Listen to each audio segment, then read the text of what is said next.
Hi guys, आप सभी लोगों का बीएस एजुकेशन हिंदी साहित्य में स्वागत और अभिनंदन है।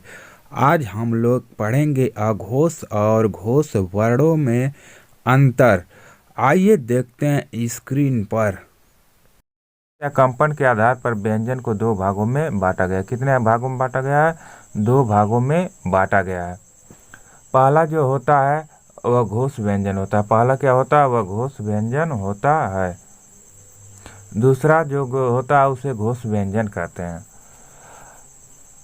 इसके अमिश नहीं घोष मिश कंपन, यानी जिस व्यंजन के बोलने में कंपन अर्थात नाद उत्पन्न नहीं होता है उसे हम अघोष व्यंजन कहते हैं।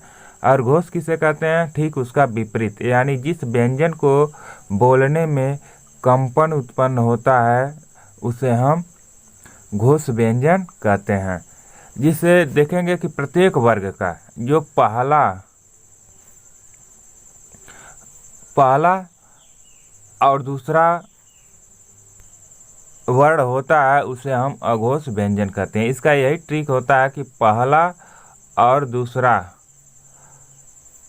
व्यंजन अघोष कहलाता है। क्या कहलाता है? अघोष कहलाता है। जो स्पर्शी व्यंजन 25 होते हैं क से लेकर म तक, इन सभी में से पहला और दूसरा जो वर्ग होता है, या पहला वर्ग या दूसरा वर्ग या तीसरा वर्ग या चौथा वर्ग या पांचवा वर्ग होता है, जिसे हम स्पर्शी व्यंजन में पढ़ चुके हैं। जो लोग पहले वाला वीडियो नहीं देखे हैं उसे जाकर देख सकते हैं और समझ सकते हैं। तो इस तरह से आपको ध्यान रखना कि पहला और दूसरा प्रत्येक वर्ग का क्या होता है? अघोष व्यंजन होता है। और इसके बाद जो बाकी बचता है तीसरा, चौथा और पांचवा, इसको हम क्या कहते हैं? घोष या सघोष व्यंजन कहते हैं। इसी को सघोष व्यंजन भी कहा जाता है। किसको? तीसरा, चौथा और पांचवा, घ घ अंग। ठीक है, अंग में देखिए नीचे बिंदी नहीं बल्कि इसके बगल में बिंदी होना चाहिए। चलिए इसको विस्तृत रूप से देखते हैं। इसका परिभाषा होता है कि जिन वर्णों के उच्चारण में नाद अर्थात घोष की जगह केवल श्वास का उपयोग किया जाता है उन्हें हम अघोष वर्ण कहते हैं। यानी ऐसे व्यंजन जिनके उच्चारण करने में नाद अर्थात कंपन उत्पन्न नहीं होता है, सिर्फ श्वास का उपयोग होता है, उसे हम अघोष व्यंजन कहते हैं। इसकी संख्या आपसे पूछा जाता है कि अघोष वर्णों की संख्या कितनी होती है, तो आपको बताना है 13। कितने होती हैं? 13 होती हैं। कौन कौन सी होती हैं? तो क वर्ग में क और ख, च वर्ग में च और छ, और ट वर्ग में ट ठ, त वर्ग में त और थ, ये सभी क्या होते हैं? अघोष व्यंजन होते हैं।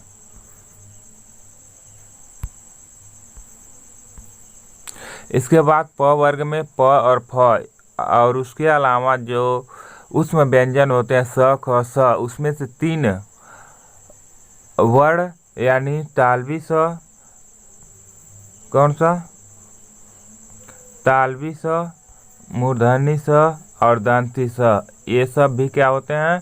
अघोष व्यंजन होते हैं। यानी प्रत्येक वर्ग का दूसरा, पहला दूसरा वर्ण और उसमें व्यंजन में तालवी स, मूर्धन्य स और दंती स, ये सब कुल मिलाकर कितने हो जाते हैं? 13 हो जाते हैं, जिसे हम अघोष व्यंजन कहते हैं।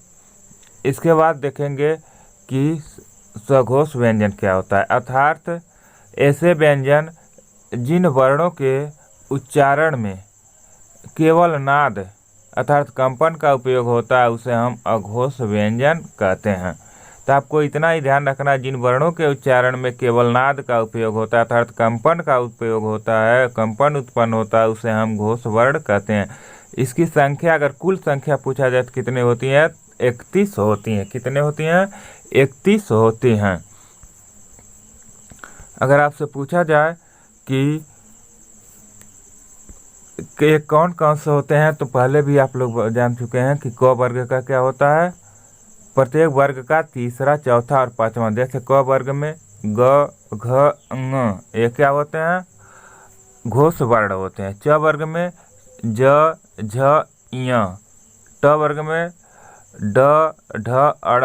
इसी तरह से प्रत्येक वर्ग का तीसरा, चौथा, पांचवा अक्षर यानी वर्ण क्या होते हैं, आपके घोष वर्ण होते हैं।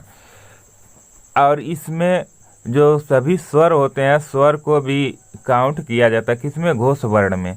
अगर आपसे पूछा जाए घोष वर्णों की कुल संख्या कितनी होती है, तो आप बताएंगे 31, यानी 31 होते हैं। कैसे, 20 आपके व्यंजन वर्ण हो जाते हैं और 11 आपके स्वर हो जाते हैं। कुल मिलाकर कितने हो जाते हैं, 31 वर्ण क्या होते हैं, घोष वर्ण होते हैं। लेकिन अगर व्यंजन पूछा जाए कितने व्यंजन घोष वर्ण होते हैं, तो आपको 20 बताना। कितने होते हैं, 20 व्यंजन वर्ण घोष व्यंजन कहलाते हैं।